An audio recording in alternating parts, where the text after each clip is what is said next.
Today's video is to be the first in a series of game videos where I will revisit some classic games and casually discuss their lore, story, characters, design, and their replayability. I will also rate each game on a scale of 1 to 10 with my professional opinion of whether or not you should also revisit the game. We'll start out with the first Halo game, Combat Evolved, but all recorded footage is from its remastered version. As I'm sure all of you know by now, Halo Combat Evolved dropped in November of 2001 as a launch title from Bungie for the original Xbox console.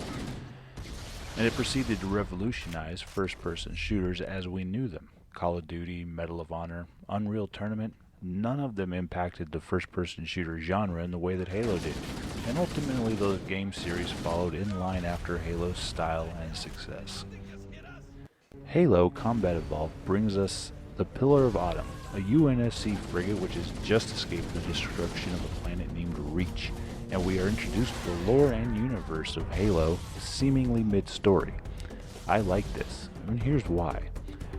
With so many games forcing us to see origin stories, such as Assassin's Creed, we are rarely left to interpret the data provided in our own way. Halo doesn't force-feed us this exposition, instead leaving enough to the imagination that the game immediately adds depth to its own universe. Reach? What is it? Where is it? Who was there? We know enough to know that the destruction of Reach happened, but not so much that it's force-fed to us. We know that the Covenant is still a fairly new threat to the human colonies, but we aren't forced to play through a tiresome first contact scenario. That's what the novel is for. Halo also introduced us to a new type of strong and silent hero. Sure, games like Duke Nukem had that as well, but to be honest, Duke was a bit two-dimensional.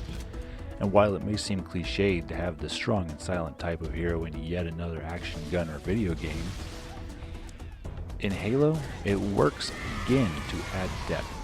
Master Chief was raised from the age of 6 to be the perfect soldier. Perfect soldiers don't talk more than is necessary, and instead of having some shallow character personality forced upon gamers, which makes it harder to immerse yourself in the story, we get the chance to fill the gaps ourselves and judge the character based more on how the other characters perceive him and how we imagine we'd be if we were really Master Chief. Also, he's a man. Sure, he's in a badass set of Mjolnir armor and he's stronger than the average person, thanks to cybernetics, but he doesn't have any real powers. He relies on firearms, explosives, and his UNSC Marine buddies to get the jobs done. Now, it could be said that Cortana adds to the Chief's powers, but that isn't so. She is a completely separate character and will act a certain way every time without any input from the player.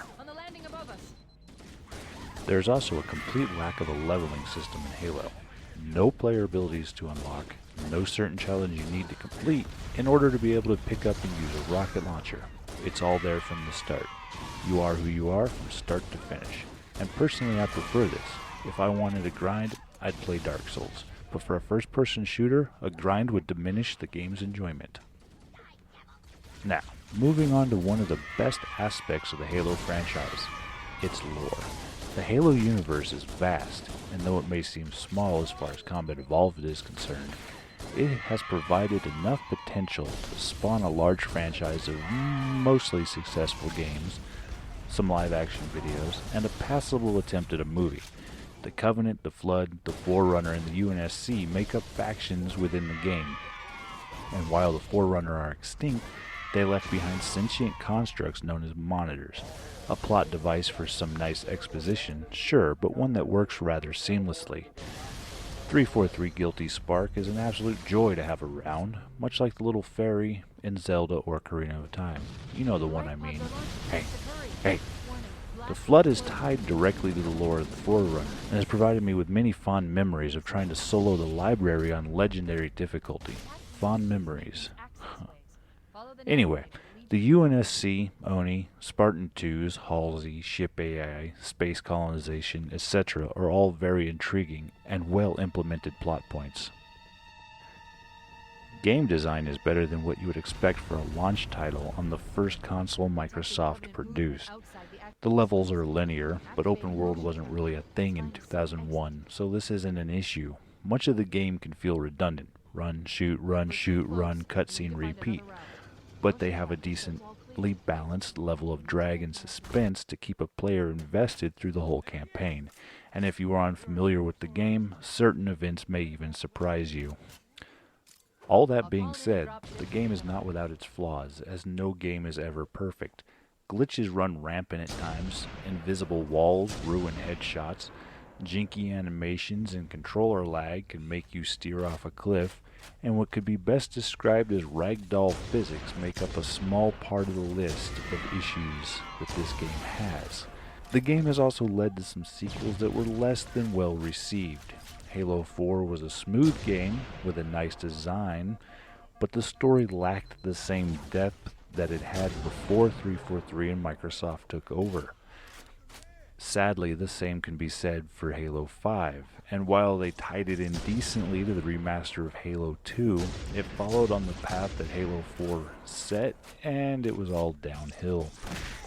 Now, I'm still a massive fan of the franchise, and I'm looking forward and holding out hope that Halo Infinite will redeem 343s in the eyes of the fans. So for this game, I give it a score of 7 out of 10.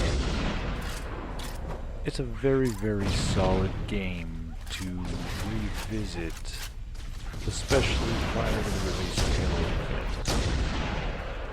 I honestly wanted to give this game a perfect score, but it's 19 years old at this point, and I also can't let those 19 years of nostalgia affect the score. I would suggest people replay it, especially the remastered version, though that brings issues of its own. The couch co-op included in the game is still some of the best you can find in any game out there. And, well, Cortana is hot. Enough said. Halo Combat Evolved was not picked for this episode at random. With the holiday release of Halo Infinite planned, I figured I'd revisit this game anyway. Why not do it? I am excited for Halo Infinite. There's a lot of speculation and rumors and hype, but some of what I have heard could bode well for the franchise, so it might go good for it. This would be a first for Halo, and leads to more questions and answers. How would we traverse the oceans? Pilotable pelicans, perhaps even larger ships? Teleporters seem pretty likely, as they have been heavily used in the previous 2 installments, but would that count as a true open world? I'm not sure that's confirmed. According to the research, I want to be surprised for the better or worse when the game releases. Leave a comment below what you think of Halo Combat Evolved and what you expect from Halo Infinite. Will the franchise be saved? I'm also open to suggesting what game to play for episode 2 of the series. Let me know what y'all would like to see. And as always, if you like the video, please like and subscribe. Also, I stream on Twitch every Saturday and often during the week. Feel free to hop in my Twitch and chat. Link is in description below. Thank you for watching, and I'll catch you next time. The Truth and Reconciliation touched down on a desert plateau roughly 300 kilometers upspin.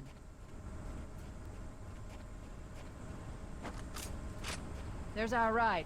Get aboard and let's get out of here. Welcome aboard, Master Chief. Ready for dust off. We should move out, Lieutenant, and then we'll need your help on a rescue mission.